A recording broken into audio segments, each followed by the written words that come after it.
Hello बच्चों, नमस्कार। चलिए आज से हम लोग शुरू करते हैं क्लास 9th का मैथमेटिक्स। तो सबसे पहले प्रश्नावली 1.1 का पहला सवाल देख लेते हैं बच्चों। तो पहला सवाल है, क्या शून्य एक परिमेय संख्या है? क्या इसे p/q के रूप में लिख सकते हैं, जहाँ p और q पूर्णांक है और q does not equal to 0, जहाँ q 0 नहीं है। तो क्या ऐसा हो सकता है? बिल्कुल हो सकता है।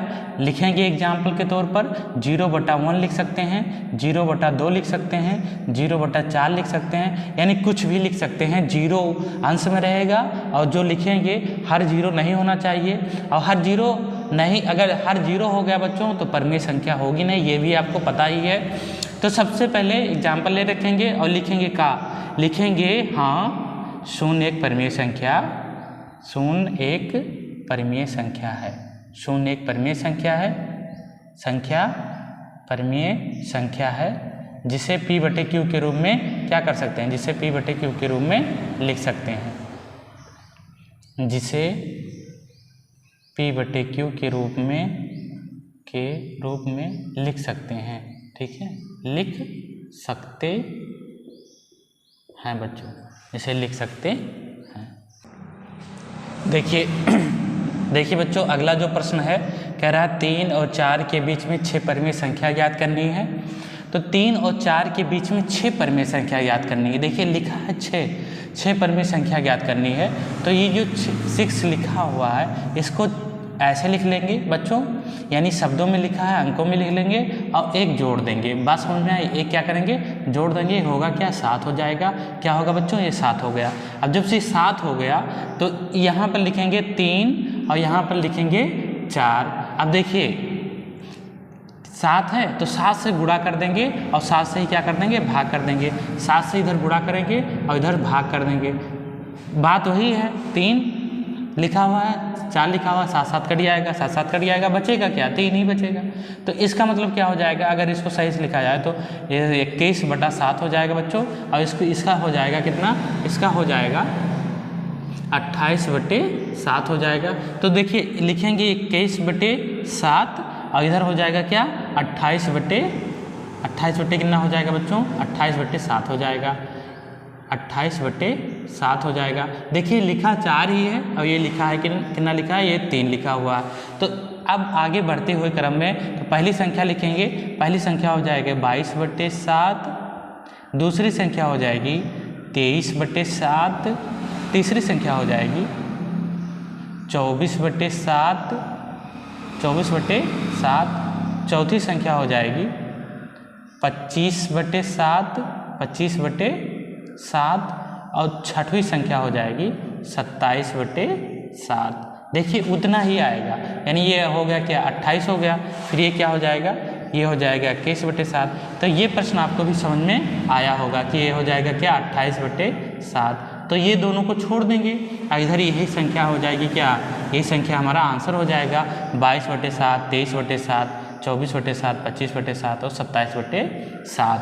ये हमारा आंसर हो रहा। हमारा तीसरा प्रश्न ये है 3/5 और 4/5 के बीच में 5 परिमेय संख्या ज्ञात कीजिए। 5 परिमेय संख्या क्या करना है, ज्ञात करना है। तो 5 परिमेय संख्या ज्ञात करने के लिए हम लोग करेंगे कि देखिए इसमें हर बराबर होना चाहिए, तो हर बराबर है। कितनी संख्याएं हैं, 5 संख्याएं हैं। तो ये सिंपल हो जाएगा बच्चों। दोनों तरीका जो इसके पहले वाला बताया था वो भी लगा सकते हो और ये भी कर सकते हो। देखिए 3/5 है, इसको 10 से गुणा कर दो और 10 से भाग कर दो, जब अंतर दोनों का 1 का हो तब। ठीक है, यहाँ पर हो जाएगा कितना, यहाँ पर हो जाएगा 4/5, यानी 10 से गुणा कर देंगे और 10 से भाग कर देंगे। तो ये हो जाएगा बच्चों, ये हो जाएगा 30/50 और ये हो जाएगा क्या, 40/50 हो जाएगा। तो यहाँ पर लिख दो, इसके बीच में पहली संख्या हो जाएगी 31 कितना हो जाएगा, 31/50 और दूसरी संख्या हो जाएगी 32/50, तीसरी संख्या हो जाएगी 33/50, चौथी संख्या हो जाएगी चौथी संख्या 34/50 और पांचवी संख्या हो जाएगी बच्चों 35/50 हो जाएगी। तो ये हो गया तीसरा प्रश्न। चौथा प्रश्न देखते हैं। प्रश्न नंबर 4 है, नीचे दिए गए कथन सत्य हैं या असत्य, आपको कारण सहित लिखना है। तो सबसे पहले प्रश्न नंबर 4 में बच्चों नीचे दिया हुआ है, नीचे दिए गए कथन सत्य हैं या असत्य, कारण सहित बताइए या कारण सहित लिखिए। तो प्रत्येक प्राकृतिक संख्या एक पूर्ण संख्या होती है, तो आपको बताना है कि प्रत्येक प्राकृतिक संख्या पूर्ण संख्या होती है कि नहीं। तो हाँ, बिल्कुल सत्य बात है। क्यों? क्योंकि प्राकृतिक संख्या में 1 से शुरू होती है और पूर्ण संख्याएं 0 से शुरू होती हैं। तो यहाँ पर कहेंगे कि 0 में सभी 0 के बाद अगर लिखें तो 0 के बाद सभी प्राकृतिक संख्या ही हैं, इसलिए ये सत्य हो जाएगा। इसलिए क्या हो जाएगा, ये सत्य हो जाएगा। अगर प्रश्न ऐसा पूछता कि प्रत्येक पूर्ण संख्या प्राक संख्या होती हैं तो असत्य हो जाता। क्यों? क्योंकि प्राकृतिक पूर्ण संख्या में 0 होता है, प्राकृतिक संख्या में 0 नहीं होता है। तो अब एक तरीका तो ये है कि प्राकृतिक संख्या देखिए, अगर देखा जाए तो पूर्ण संख्या छोटी हो जाएगी क्योंकि इसमें 0 आ जाता है, इसमें 0 नहीं आता है, तो इसलिए बड़ी हो जाएगी, छोटी हो जाएगी, और छोटी में प्रत्येक लगा हुआ तो सत्य हो जाएगा। ठीक है, कारण क्या लिखेंगे? कारण इसका यही लिखेंगे कि सब पूर्ण संख्याएं प्राकृतिक संख्या और 0 से मिलकर बनी होती हैं, इसलिए सभी पूर्ण संख्याएं, सभी प्राकृतिक संख्याएं एक पूर्ण संख्या होती हैं।